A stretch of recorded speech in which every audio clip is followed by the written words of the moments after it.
Lorsqu'on parle de prédateurs préhistoriques, le premier nom qui vient à l'esprit est celui du Tyrannosaurus rex.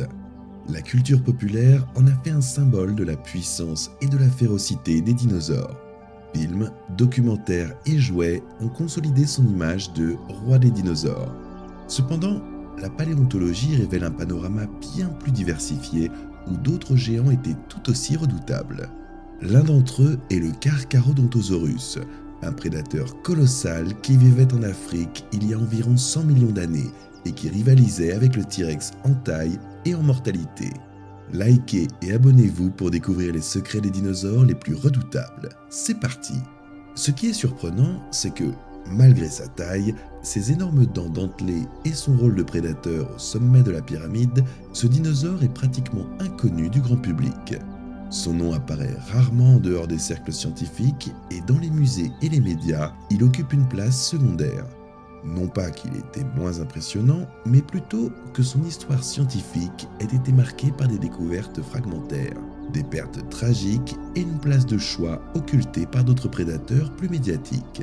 L'histoire du Carcharodontosaurus débuta en 1924, alors qu'une équipe de paléontologues explorait le Sahara algérien. Là, parmi les dunes et les affleurements rocheux, ils découvrirent des restes fossiles comprenant de grandes vertèbres et des dents. Le matériel fut envoyé en Allemagne et étudié par Ernst Stromer, pionnier de la paléontologie allemande qui avait déjà décrit le célèbre Spinosaurus. Stromer a identifié les restes comme appartenant à un nouveau genre de dinosaure carnivore et l'a baptisé Carcharodontosaurus, ce qui signifie lézard à dents de requin. Ce nom faisait référence à ses énormes dents incurvées et dentelées, très semblables à celles du grand requin blanc, Carcharodon carcharias. Malheureusement, le sort de ces fossiles fut tragique. Pendant la Seconde Guerre mondiale, un bombardement détruisit une grande partie de la collection de Stromer à Munich, y compris le matériel original de Carcharodontosaurus. Pendant des décennies, le géant africain fut réduit à un nom dans des publications scientifiques et à quelques dessins en noir et blanc. La situation a radicalement changé dans les années 1990, lorsque de nouvelles expéditions paléontologiques au Maroc ont commencé à récupérer de grands fossiles. En 1995, un crâne partiel mesurant plus de 1,5 m de long a été découvert, confirmant ainsi que Carcharodontosaurus était l'un des plus grands prédateurs terrestres jamais découverts. Depuis, de nouvelles découvertes au Maroc et au Niger ont livré des vertèbres, des dents et des fragments de membres. Bien qu'un squelette complet fasse toujours défaut, la collecte de spécimens a permis des restitutions anatomiques assez précises et a confirmé sa parenté avec d'autres géants de l'hémisphère sud, tels que le Gigantosaurus en Argentine et Mapusaurus au Chili. Les estimations modernes situent le Carcharodontosaurus entre 12 et 13 mètres et demi de long, ce qui le place au même niveau que le Tyrannosaurus rex. Son poids devait osciller entre 6 et 7 tonnes, soit l'équivalent de celui d'un éléphant d'Afrique moderne multiplié plusieurs fois. La caractéristique la plus impressionnante était son crâne, mesurant jusqu'à 1,6 m de long. Il était garni de dents acérées et incurvées de plus de 20 cm, fonctionnant comme des lames. Ces dents étaient conçues pour déchirer la chair et ouvrir des blessures profondes, et non pour broyer les os comme chez le Tyrannosaurus rex. Cela suggère une stratégie de chasse différente, axée sur la découpe et l'affaiblissement des proies par des hémorragies massives. Le corps du Carcharodontosaurus était allongé et relativement agile comparé à celui du robuste Tyrannosaurus rex. Ses longues pattes postérieures lui permettaient de se déplacer assez rapidement pour surprendre de grosses proies. Ses bras, bien que petits par rapport au corps, étaient plus longs et probablement plus fonctionnels que ceux du Tyrannosaurus rex. Carcharodontosaurus a vécu entre 100 et 93 millions d'années, au Crétacé moyen. À cette époque, le Sahara actuel n'était pas un désert, mais une vaste plaine parsemée de rivières, de forêts et de lagunes. C'était un écosystème luxuriant qui abritait certains des animaux les plus extraordinaires de l'histoire. Spinosaurus, un autre prédateur géant adapté à la chasse en milieu aquatique. Paralititan, un tyrannosaure herbivore qui pouvait dépasser 30 mètres de longueur. Oranosaurus, un herbivore doté d'une voile dorsale énigmatique. Des crocodiles géants comme Sarcosuchus, capables d'affronter des jeunes dinosaures dans les rivières. Dans ce scénario, Carcharodontosaurus occupait la position de prédateur terrestre au sommet de la chaîne alimentaire. Tandis que Spinosaurus dominait les milieux aquatiques, il rôdait sur Terre, chassant de grands herbivores comme les sauropodes et les hadrosaures de la région. Sa coexistence avec d'autres prédateurs soulève l'une des grandes questions de la paléontologie. Comment plusieurs carnivores géants ont-ils pu survivre dans le même écosystème? La réponse dépend de la spécialisation de chaque espèce, un sujet qui sera abordé dans la deuxième section. Bien que les deux dinosaures fussent des colosses prédateurs, ils n'étaient pas identiques. T-Rex vécut bien plus tard, il y a 66 millions d'années, en Amérique du Nord, tandis que Carcharodontosaurus habitait l'Afrique des dizaines de millions d'années plus tôt.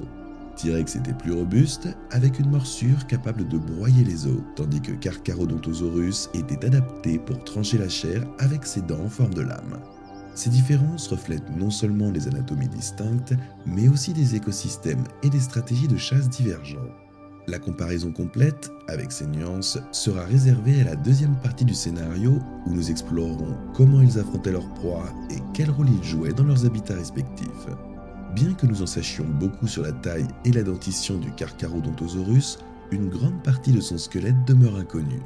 La plupart des restes retrouvés sont fragmentaires et les reconstitutions reposent sur des comparaisons avec des proches parents comme le Giganotosaurus. Des questions subsistent donc quant à sa posture exacte, ses capacités locomotrices et son comportement.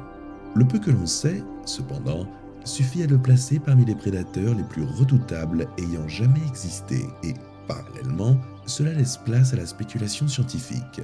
Comment chassait-il des proies aussi imposantes? Était-il un prédateur solitaire ou social? Comment partageait-il son territoire avec d'autres géants comme le Spinosaurus? Carcharodontosaurus était un colosse qui dominait l'Afrique du Nord il y a 100 millions d'années. Son histoire, marquée par des découvertes perdues et des redécouvertes ultérieures, explique pourquoi il reste aujourd'hui largement méconnu du grand public.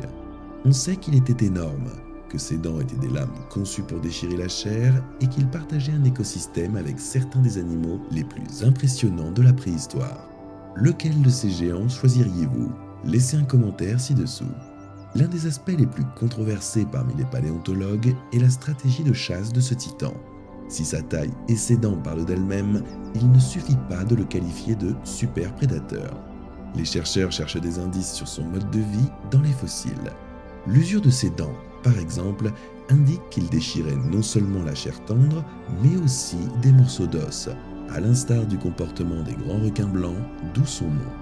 Certains restes d'herbivores africains présentent des marques qui pourraient provenir de morsures de Carcharodontosaurus, bien que les preuves soient encore limitées. La grande question est de savoir s'il chassait seul, comme T-Rex, ou s'il pouvait se coordonner avec d'autres individus, comme on pense que c'était le cas de Mapusaurus, un proche parent découvert en Argentine. Bien qu'il n'existe aucune preuve directe de chasse coopérative dans le cas africain, le fait qu'il ait partagé un écosystème avec des animaux aussi colossaux que Spinosaurus ouvre la voie à des théories. La pression écologique a peut-être favorisé des comportements plus complexes que l'on l'imagine. Le Crétacé moyen en Afrique du Nord a été l'un des scénarios les plus extrêmes en matière de prédateurs. Là, ce n'est pas un seul super chasseur qui dominait, mais plusieurs simultanément, remettant en cause ce que nous observons habituellement dans les écosystèmes actuels, où un prédateur au sommet de la chaîne alimentaire occupe généralement le sommet. Spinosaurus, avec ses adaptations semi-aquatiques, était un autre colosse peuplant la région. Si Carcharodontosaurus était mieux adapté à la chasse aux grands herbivores terrestres, Spinosaurus exploitait probablement les ressources aquatiques, comme les poissons géants et les proies des rivières et des mangroves. Cependant, le chevauchement des territoires a pu engendrer des conflits, ou du moins une compétition indirecte. Outre ces derniers, la même région abritait d'autres prédateurs, comme Deltadromeus, un tétrapode plus élancé et rapide, et d'abondantes proies géantes comme les sauropodes Rebbachisaurus et Paralitan. Ce scénario suggère que l'Afrique était l'un des écosystèmes les plus compétitifs de l'histoire des dinosaures, avec de multiples carnivores géants coexistant dans un équilibre inimaginable. Notre connaissance du Carcharodontosaurus est marquée par la rareté des fossiles complets. Comme nous l'avons vu, les spécimens originaux découverts dans les années 1910 ont été perdus pendant la Seconde Guerre mondiale, et il ne reste aujourd'hui que des fragments, crânes partiels, vertèbres et dents isolées. cela laisse de nombreuses questions sans réponse. Par exemple, sa taille exacte reste sujette à débat. Certaines estimations le situent à environ 12 mètres, comparable à celle du Tyrannosaure Rex, tandis que d'autres suggèrent qu'il aurait pu dépasser 13 voire 14 mètres, le rapprochant ainsi du Spinosaurus. Cependant, sans squelette complet, toute comparaison doit être considérée avec prudence.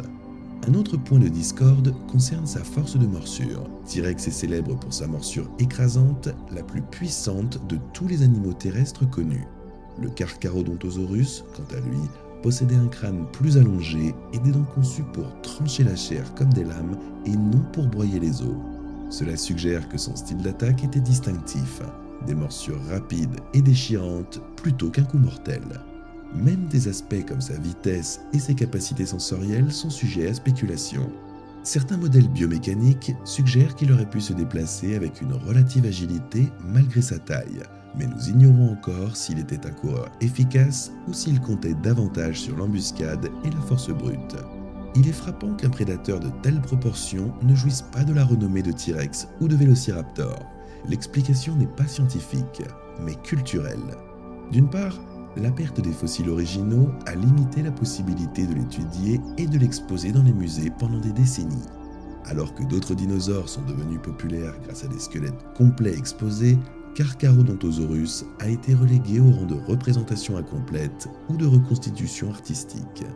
L'autre facteur clé est le cinéma. Hollywood a fait du T-Rex une icône universelle grâce à des productions comme Jurassic Park. Plus tard, le Spinosaurus a également acquis une certaine notoriété dans le troisième volet de la saga. Mais le Carcharodontosaurus n'a jamais bénéficié d'une telle exposition médiatique, restant en dehors de l'imaginaire collectif malgré ses qualités de superprédateur.